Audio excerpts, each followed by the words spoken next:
Episode की शुरुआत में हम देखते हैं छोटा दारियो कविता पढ़ रहा है और एक औरत जिसका नाम लीज है उसे फिल्म आ रही है। फिर वो कैमरा रखती है और जाकर उस लड़के के साथ सेक्स करने लगती है। एल्मा और लीज आपस में बात करती हैं। एल्मा कहती है कि दारियो की तरह ही एक और लड़का है। लीज एल्मा को कुछ डायरीज देती है और कहती है ये सब वो मुझे सुनाता था। एल्मा कहती है वो पढ़कर जल्द ही वापस कर देगी। लीज कहती है इस बात का ध्यान रखना कि किसी भी कीमत पर ये दारियो के हाथ न लगे।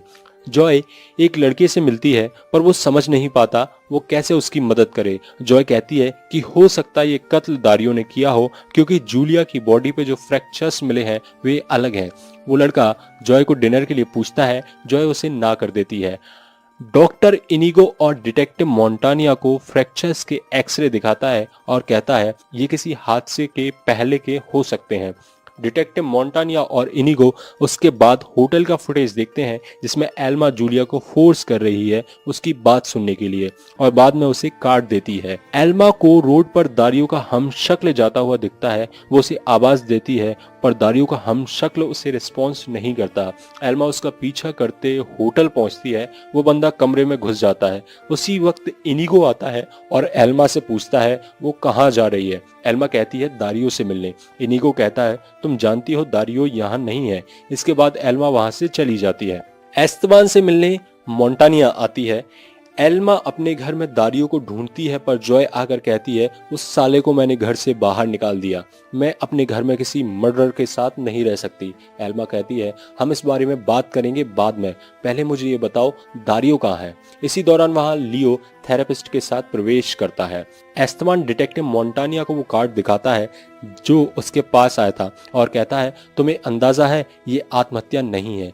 मोंटानिया कहती है फिर किसने मारा है? एस्तबान ने। एस्तबान कहता है एस्तबान ऐसा क्यों करेगा? एक कारण है पैसा, पर उस लड़की को मार के एस्तबान को पैसा नहीं मिलेगा तो वो ऐसा नहीं करेगा। फिर एस्तबान दारियो को एनालाइज करके बताता है कि हो सकता है इसके पीछे दारियो हो।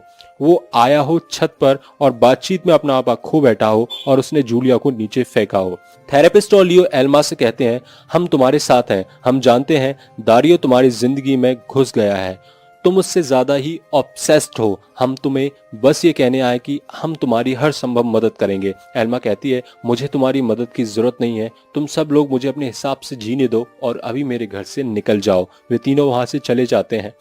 एल्मा लीज को दी हुई डायरी पढ़ने लगती है। उसी दौरान वहां दारियो आता है। कहता है तुम्हें पता है क्या हुआ? एल्मा कहती है नहीं, बताओ। दारियो कहता है मैं नहा के आता हूँ फिर पूरी कहानी बताऊंगा। वे दोनों सेक्स करते हैं और जब सो के उठते हैं तब एल्मा बताती है कि मैंने तुम्हारे हमशक्ल को देखा। हम उसे ढूंढेंगे। हो सकता है इस सब में वो शामिल हो। पुलिस कर्मियों को जूलिया का फोन मिल जाता है। एस्तबान एक बुढ़े से मिलता है जो उसे कुछ मेडिसिन की जानकारी देता है और बताता है वे सारी दवाइयाँ 40+ की महिलाओं के हार्मोन्स बढ़ाने का काम करती हैं। रोड पे इनिगो दारियो के हमशक्ल को देखता है और उसे टोकता है पर वो इनिगो को नहीं सुनता। आप गलत आदमी को देख रहे हैं। मैं कोई दारियो वारियो नहीं हूँ। इनिगो उससे उसका नाम पूछता है। दारियो का हमशक्ल कहता है मेरा रास्ता छोड़िए और वहां से चला जाता है। एस्तबान डिटेक्टिव मोंटानिया से पूछता है तुम्हारी इस मर्डर के बारे में क्या राय है? मोंटानिया कहती है ये मर्डर एल्मा ने किया है।